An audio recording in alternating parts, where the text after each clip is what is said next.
Empathy is a giant piece in conscious discipline because this is the one that really helps children learn the formula in their own heads of going from those lower centers, of having that survival moment, and then coming up and understanding that they are in an emotional space, and then being able to pull that emotion up to that executive state so that they can problem solve. And what we tend to do with this emotional space is to say, we want it to go away. Just don't have your feelings and then everybody will be happy. What we know, and what we know inside our own souls, is those emotions are not things that we choose. They are things that just bubble up inside of us. So because they bubble up, we want them to be able to then be resolved, not tapped down so that they become more toxic in our body. So if I allow them to bubble up, they need to go somewhere. They need to go back into a story that can make sense. So here's how we say this. The first thing that we say to this little emotional state is, you seem angry, you seem frustrated, you seem scared, you seem sad. And it's you seem because we don't really know. What we tend to say to kids is, I know you're angry, and then what's the next word we say? But.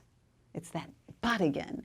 So instead of that, we're going to start with you seem and immediately pull that emotional state up to that executive state with what is it that caused this emotion to happen in the first place.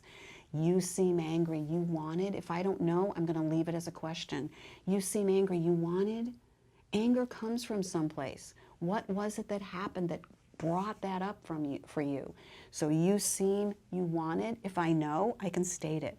You seem angry. You wanted to be able to stay, and it's time to go, and that's hard.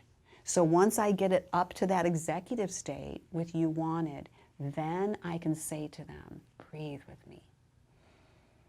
I've acknowledged your story. You seem angry. You wanted to stay because you love doing this, and it's hard when it's time to go, and you still want to stay. So breathe with me, because it is hard. And now we offer choices again, and we already went over choices. So choices are, you can check out when it's going to be open again, and we'll take a schedule home so that you can put that up and we'll plan for another time.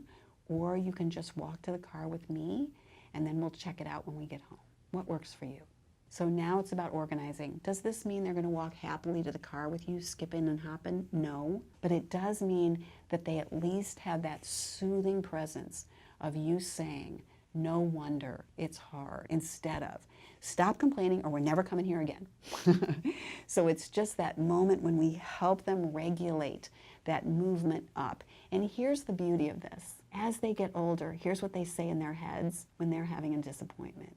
Wow, I seem really disappointed by this. I wanted it to go differently. I love doing this, and then it ended.